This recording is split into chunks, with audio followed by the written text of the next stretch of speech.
बिस्मिल्लाहिर्रहमानिर्रहीम। मैं असलम राही आपसे मुखातब हूँ और आज हम आपके सामने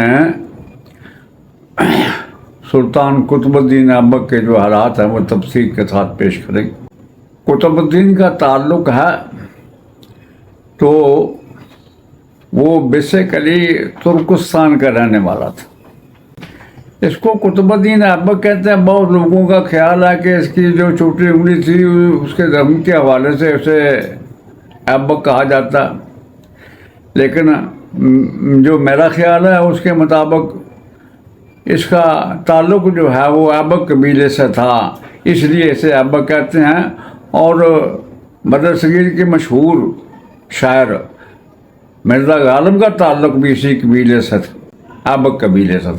बहरहाल ये चूँकि तुर्कस्तान के रहने वाला था, वहाँ से इसे ग़ुलाम बना लिया गया।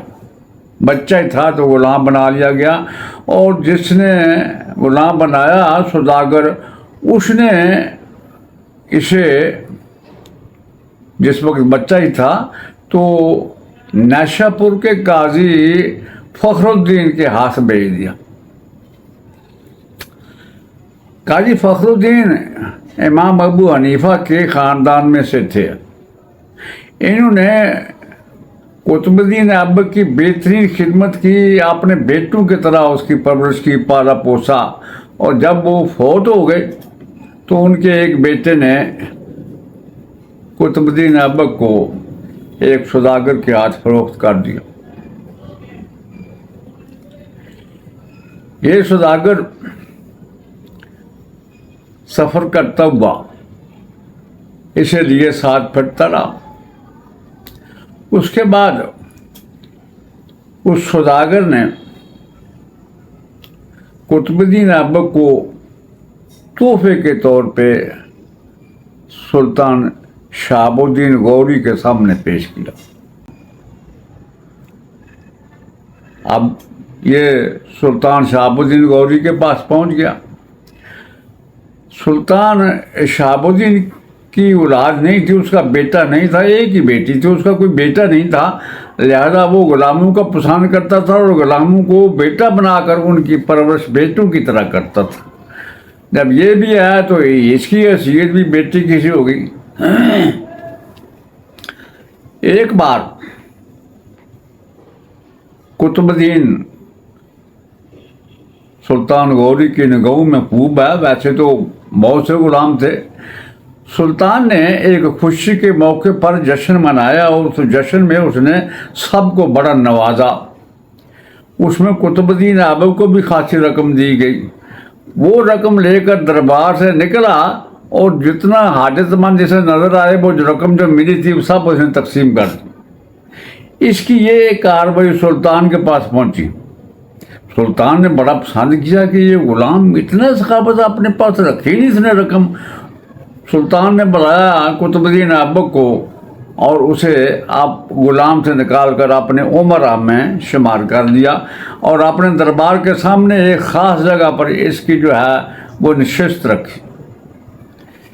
उसके बाद इसने ऐसे काम किए कि सुल्तान ने इसे तरक्की दी और इसे अमीर अखोरी बना दिया। अमीर अखोरी कहते हैं सब्र का देवता, जिसके तहत बहुत से लोग होते थे और वो उस सब्र के घोड़ों के लिए चारे का इंतज़ाम करते थे। जिस वक्त सुल्तान शहाबुद्दीन गौरी ने मुहिम शुरू की ख्वारज़म की, तो कुतुबुद्दीन ऐबक अपने साथियों के साथ चारे का बंदोबस्त करने गया तो वहाँ ख्वारज़म का जो नाम था उसका सुल्तान, वो हमलावर हुआ और सुल्तान शाह उसे कहते थे, और वो हमलावर हुआ। और चूँकि कुतुबुद्दीन के ऐबक साथी थोड़े थे, वो गालिब आया और कुतुबुद्दीन ऐबक को उसने एक लोहे के पिंजरे में बंद कर दिया।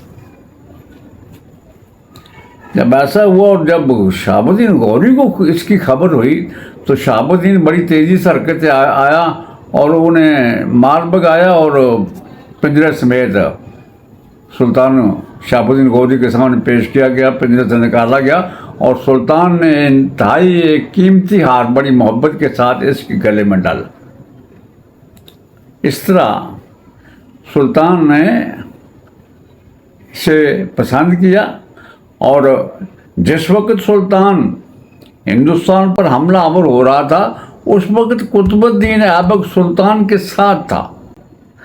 सन 588 में जब सुल्तान ने अजमेर और दिल्ली पर दल लगा के उन्हें अपना मती किया तो सुल्तान ने कुतुबुद्दीन ऐबक को कोहराम और समाना की जागीर थी और अपनी तरफ से उसे हिंदुस्तान का सिपहसालार मुकर्रर किया गया और खुद सुल्तान गौरी वापस चला गया।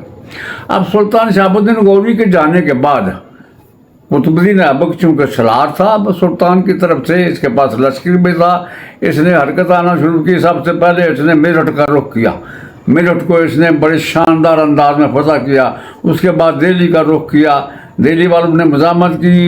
इसने पहले हमले में तो शहर पर कब्जा कर लिया, फिर जो लश्कर था वो कलह में बंद हो गया। इसने ऐसी ज़बरदस्त और सख्ती के साथ मुहासरा किया कि कले वाले भी हथियार डाल दिए। इस तरह मेरठ और दिल्ली दोनों इसके तहत आ गए। जिस वक्त ये इन मुहिमों में मसरूफ था तो नहरवाला के राजा का एक सिपहसालार था जितवान। उसके मन में पता नहीं क्या आया कि उसने एक बहुत बड़ा लश्कर लिया और हाँसी का रुख किया। हाँसी उस वक्त मुसलमानों का शहर था और वहाँ मुसलमानों का हाकम था। उस हाकम के पास छोटी ही तादाद थी लश्कर की, लेकिन वो उस सलार का मुकाबला ना कर सका और कला बंद हो। जब कुतुबुद्दीन ऐबक को खबर हुई तो वो बड़ी तेज़ी से हरकत में आया। नहरवाला के उस सिपहसालार को 32 शिकस्त देकर भगा दिया और अपने शहर हाँसी को महफूज कर लिया। हाँसी के बाद अब अपना कुतुबुद्दीन ऐबक जो है उसके हौसले बढ़ गए थे। अब उसने कोल का रुख किया। ये बड़ा अहम इलाका था और यहाँ घोड़े और हाथी बहुत थे। कोल पर हमला आवर हुआ। कोल को जब उसने फतह किया तो कोल से इसके हाथ बेहतरीन किस्म के अरबी घोड़े लगे। मोटी मोटी सोने की जंजीरें जिनसे हाथियों को सजाया जाता था वो भी इसके हाथ लगी और बहुत सा माल गनीमत भी आया। ये वहाँ से निकल कर वापस कोहराम की तरफ जाना चाहता था कि इसे खबर मिली कि सुल्तान शहाबुद्दीन गौरी तशरीफ ला रहा है हिंदुस्तान, लिहाजा उसके इस्तकबाल के लिए गया। और जिस वक्त ने इस्तकबाल किया तो इस्तकबाल भी खूब किया। सुल्तान के सामने 100 अरबी घोड़े जो है सुल्तान को पेश किया, बेहतरीन घोड़े। इसके अलावा मोटी मोटी सोने की जंजीरें और माल गनीमत पेश किया और साथ ही 50,000 का एक लश्कर मुस्तैद करके सुल्तान का इस्तकबाल किया। सुल्तान बड़ा खुश हुआ। इस तरह ये सुल्तान को साथ लेके आया। अब सुल्तान जो है वो इसके साथ मिल के बनारस को फतह करना चाहता था। चुनाचे दोनों हरकत में आए, बनारस का रुख किया। सुल्तान शहाबुद्दीन गौरी ने कुतुबुद्दीन ऐबक को अपना लश्कर का अगला ऐसा यानी मुकदमत और जैश का सलार बनाया और उसको आगे आगे रखा। जिस वक्त ये बनारस के करीब गए तो बनारस का राजा रायचंद ने एक लश्कर भेजा उसकी राह रोकने के लिए कुतुबुद्दीन ऐबक ने उसे 32 शिकस्त दी। उसके बाद राजा खुद सामने आया और कुतुबुद्दीन ऐबक ने उसे भी शिकस्त दी। इस तरह सुल्तान और कुतुबुद्दीन दोनों बनारस शहर में दाखिल हुए। सुल्तान बनारस शहर में ही क़याम किया रहा और कुतुबुद्दीन ऐबक हरकत में आया और बनारस से लेकर बंगाल तक सारा इलाका वो फतह करता चला गया। उसके बाद हाथियों की कतारें वो लेके आया। फिर उसने एक मौके पर जिस वक्त के सुल्तान शहाबुद्दीन गौरी बैठा हुआ था उसके सामने से हाथी गुजारे और वो हाथी सुल्तान को सलामी देते हुए गुजर रहे थे। उन हाथियों में से एक बहुत बड़ा हाथी था सफ़ेद रंग का। उसके महापत ने बड़ी कोशिश की कि वो सुल्तान को सलामी दे, लेकिन वो काबू में नहीं आया हाथी। लेकिन जब वो अड़ रहा तो सुल्तान ने कहा इसे एक तरफ कर दो। उसके बाद जब सुल्तान वापस जाने लगा तो कुतुबुद्दीन ऐबक ने वो सफ़ेद हाथी सुल्तान के हवाले किया, लेकिन सुल्तान अभी रास्ते में था कि उसे ख्याल आया कि इतनी मेहनत कर रहा है ये हिंदुस्तान में, चुनाचे सफ़ेद हाथी उसने कुतुबुद्दीन ही के पास रहने दिया। और उस हाथी से मतलब कहा जाता है कि जिस वक्त कुतुबुद्दीन फौत हुआ उसके तीसरे दिन वो हाथी भी फौत हो गया। बहरहाल ये बनारस की फतह के बाद जिस सुल्तान से वापस चला गया, उसके बाद कुतुबुद्दीन ऐबक के ख़िलाफ़ बगावत होगी अजमेर और दिल्ली में। अजमेर का राजा हेमराज और दिल्ली का खतराए, पहले ये खतराए पर हमला आवर हुआ, उसको शिकस्त दी और वो भाग के पास अजमेर के पास चला गया।